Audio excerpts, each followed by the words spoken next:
نحمده ونصلي ونسلم على رسوله الكريم أما بعد أعوذ بالله من الشيطان الرجيم بسم الله الرحمن الرحيم فلما فصل طالوت بالجنود قال إن الله مبتليكم بنهر فمن شرب منه فليس مني ومن لم يطعمه فإنه مني إلا من اغترف غرفة بيده فشربوا منه إلا قليلا منهم فلما جاوزه هو والذين آمنوا معه قالوا لا طاقة لنا اليوم بجالوت وجنوده قال الذين يظنون أنهم ملاقو الله كم من فئة قليلة غلبت فئة كثيرة بإذن الله والله مع الصابرين.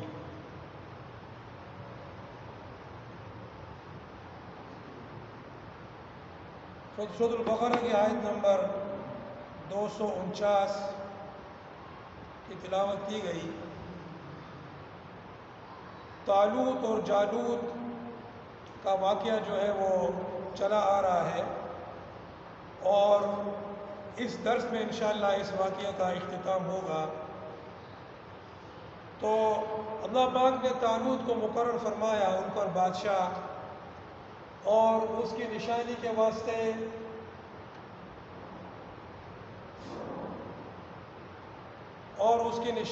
واسطے جو ہے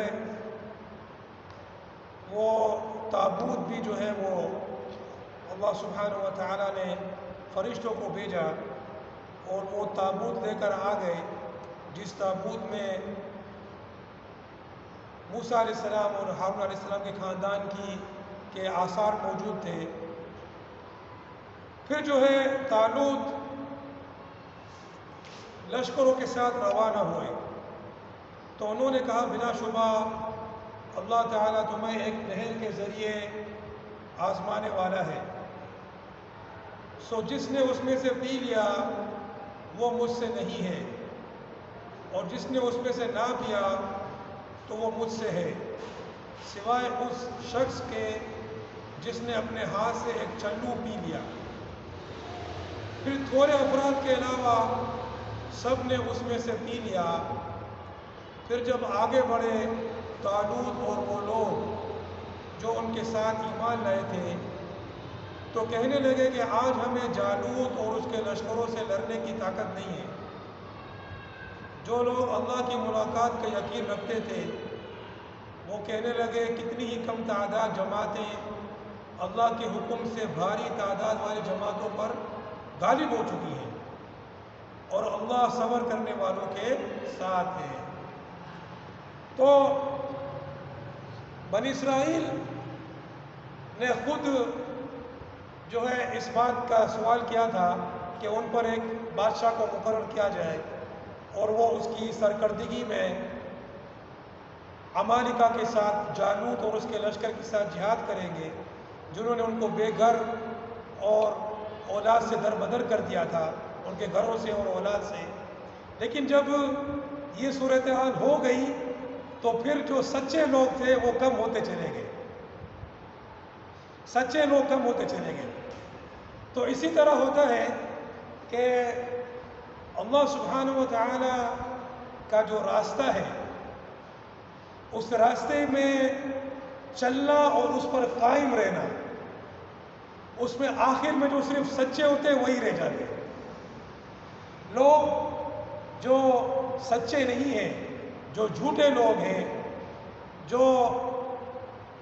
جن کا دل جو ہے ان کا ایمان جو ہے اللہ سبحانہ و تعالیٰ پر نہیں ہے، وہ اس راستے سے ہٹتے جاتے ہیں، اور پھر آخر میں صرف وہی جماعت رہ جاتی ہے جو اللہ سبحانہ و تعالیٰ کے ساتھ سچی ہے، اور اس جماعت کے ہاتھوں پر اللہ سبحانہ و تعالیٰ فتح مبین عطا فرماتے ہیں. تو ہمیں ہرگز یہ نہیں سمجھنا چاہیے کہ ہم اللہ سبحانہ و تعالیٰ کے راستے پر چلیں گے تو ہمارے لیے شروع سے گل گلزار ہوگا. ایسا نہیں ہوگا.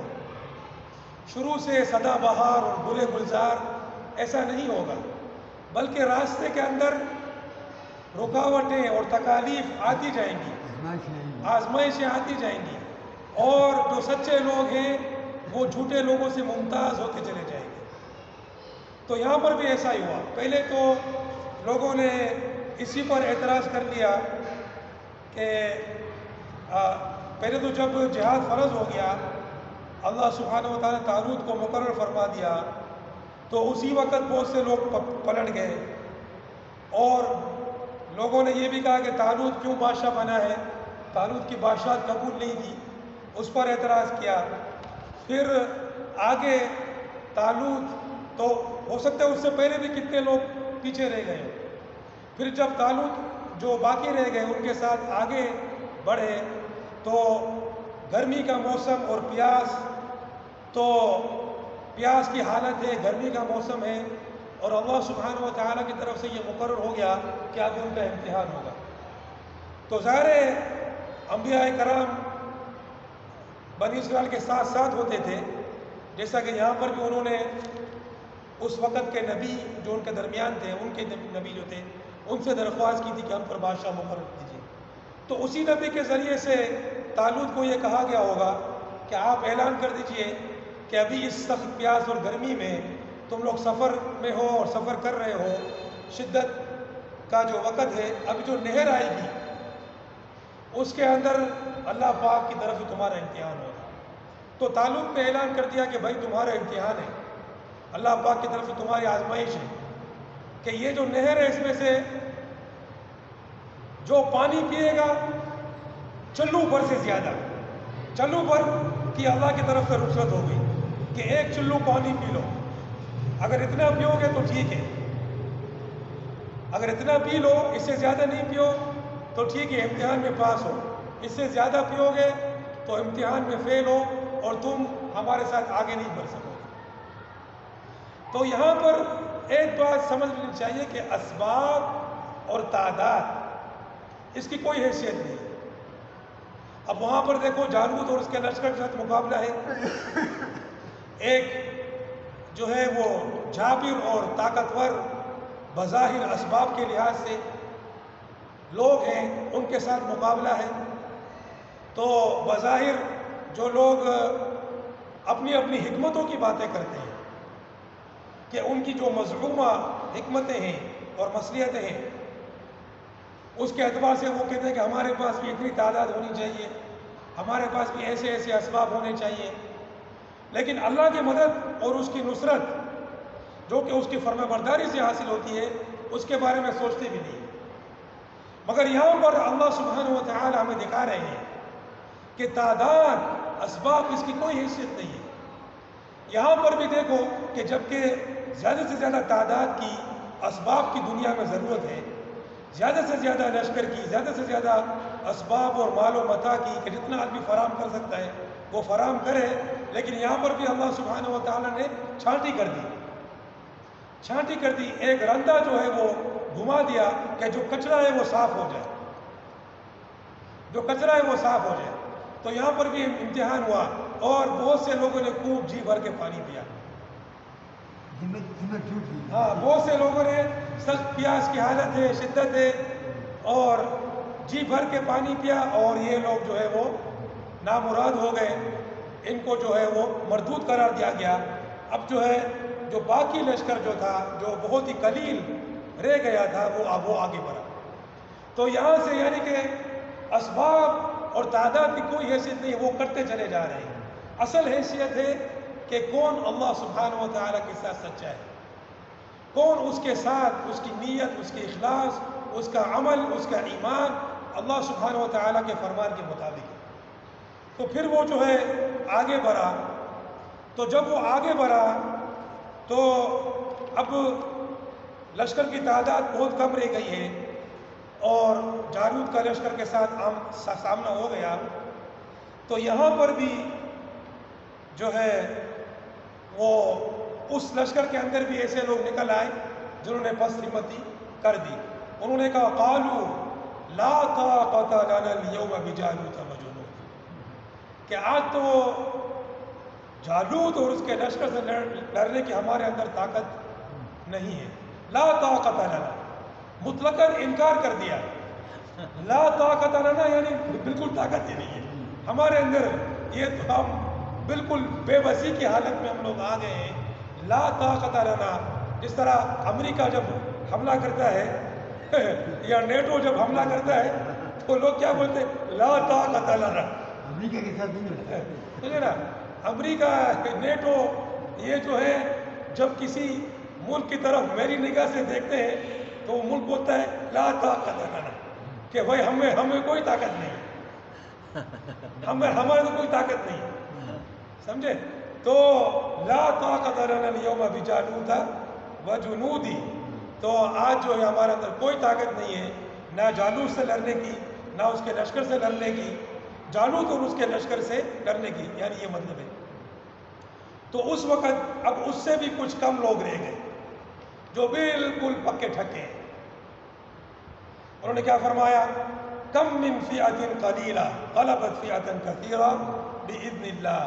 کہ جو لوگ قال الذین یظنون انہم ملاقو اللہ، وہ لوگ جن کو یقین تھا. یہاں پر یہ یظنون کا جو لفظ ہے وہ یقین کے معنی میں ہے، کہ جن کو یقین، وہ جو یقین کرنے والے تھے کہ ہماری ملاقات اللہ سے ہوگی، یعنی آخرت پر ان کا پکا ٹھکا یقین ہے. ان کا یقین اللہ پر ہے، ان کا یقین یوم آخرت پر ہے کہ اللہ سبحانہ و تعالیٰ نے ہمیں اس بات پر مامور فرمایا ہے اور ہمیں یہ کام کرنا ہے اور مدد وہی کرے گا، مدد اسی کی ہوگی. اور ہم تو اس بات پر یقین کرنے والے ہیں. جو سامنے لشکر ہے وہ تو اس بات پر یقین کرنے والا نہیں ہے، تو پھر ان کے ساتھ کیسے نصرت ہو سکتی ہے؟ کیا فرمایا؟ کم من فئۃ قلیلہ غلبت فئۃ کثیرہ باذن اللہ واللہ مع الصابرین. کہ کتنی چھوٹی چھوٹی جماعتیں جو بڑے بڑے لشکروں پر غالب آ چکی ہیں. ایسا ہو چکا ہے، یہ کوئی نئی بات بھی نہیں ہے. اگر نہ بھی ہوا ہوتا ماضی میں تو اب بھی اللہ پاک تو ابھی بھی کر سکتا ہے. اگر اللہ پاک نے بالفرض نہ کیا ہوتا کبھی، اس وقت بھی کر سکتا تھا. مگر اگر نہ بھی کیا ہوتا، کر تو سکتا ہے نا، کر سکتا تھا، کر سکتا ہے، کر سکتا رہے. مگر ایسا تو اس نے دکھا دیا ہے عالم کے اندر. عالم کے اندر ایسے بے شمار نمونے موجود ہیں کہ اللہ سبحانہ و تعالیٰ نے چھوٹی چھوٹی جماعتوں جو اللہ والے تھے، جو ربانیین تھے، ان کو جو ہے غلبہ عطا فرمایا بڑی بڑی جماعتوں پر باذن اللہ، اللہ سبحانہ و تعالیٰ کے حکم سے، اس کی تقدیر سے. یعنی اس نے یہ کام کیا. پھر کیا فرمایا؟ واللہ مع الصابرین، کہ اللہ ثابت قدم لوگوں کے ساتھ ہے. جو سچے اور ثابت قدم ہیں، جو صبر کرنے والے ہیں، استقامت کرنے والے ہیں، کہ وہ اس کے احکامات پر بھی چلیں گے، اس کے دین پر بھی چلیں گے، اس پر بھی ثابت قدم ہے. اور اس کے راستے میں جو رکاوٹیں آئیں گی، جو تکالیف آئیں گی، جو اس کے دشمن آئیں گے، ان کے مقابلے میں بھی ثابت قدم ہے. تو جو ایسی ثابت قدمی دکھاتا ہے، اللہ سبحانہ و تعالیٰ کی نصرت، حمایت، مدد، رحمت وہ اس کے ساتھ ہو جاتی ہے. اور آج بھی دکھائے، اس زمانے میں اللہ پاک دکھا رہا ہے کہ بڑے بڑے لشکروں کو اللہ پاک شکست دے رہا ہے. بڑے بڑے لشکر جو ہے اپنی نامراد ہو چکے ہیں. نامراد جو وہ چاہتے تھے وہ ان کو حاصل نہیں ہوا، نامراد ہو چکے. اور چھوٹی چھوٹی جماعتوں کے ساتھ، چھوٹی چھوٹی جماعتوں کے مقابلے میں. تو میرے بھائیوں، انشاءاللہ اس کو کل پورا کریں گے. جو بات ہے وہ یہی ہے کہ ہم جو ہیں اللہ سبحانہ و تعالیٰ کے راستے میں ثابت قدم رہنے والے ہیں. صبر جو ہے وہ ایک بہت وسیع معنی پر ہے. یہ جو فرمایا کہ اللہ صبر کرنے والوں کے ساتھ ہے. ایک صبر یہ ہوتا ہے کہ دین کے احکامات پر صبر کرنا، نماز پڑھنی ہے اس پر صبر کرنا، 5 وقت پابندی کے ساتھ، خشوع و خضوع کے ساتھ، یہ صبر مانگتا ہے، ثابت قدمی مانگتا ہے، استقامت مانگتا ہے. مانگتا ہی نہیں مانگتا. صحیح ہے. اپنی نگاہوں کی حفاظت کرنی ہے، اپنی زبان کی حفاظت کرنی ہے، اپنے تمام اعضاء اور جوارح کی حفاظت کرنی ہے، حرام سے بچنا ہے، حلال پر چلنا ہے. یہ ساری چیزیں صبر مانگتی ہیں، استقامت مانگتی ہیں، ثابت قدمی مانگتی ہیں.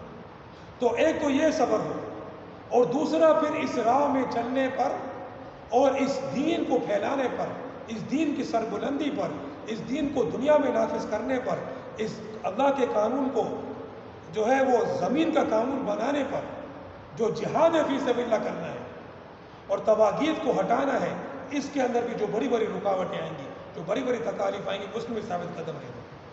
جو اس میں ثابت قدم رہ گیا، ہاں تکالیف آئیں گی، سب کچھ آئیں گے، امتحانات آئیں گے، آزمائشیں آئیں گے، شہادتیں بھی ہوں گی، لوگ جو ہے وہ سب کچھ ہوگا، لیکن جو پھر بھی ثابت قدم کرنے کے ساتھ، ثابت قدمی کے ساتھ چلتا رہا، اللہ سبحانہ و تعالیٰ کی پھر نصر من اللہ و فتح قریب، پھر فتح بھی حاصل ہوگی، نصرت بھی حاصل ہوگی، دنیا اور آخرت میں مرادیں پوری ہوں گی، کامیابی حاصل ہوگی. اللہ سبحانہ و تعالیٰ ہمیں اپنے دین پر صبر اور استقامت سے چلنے کی توفیق عطا فرمائے. وآخر دعوانا الحمد للہ.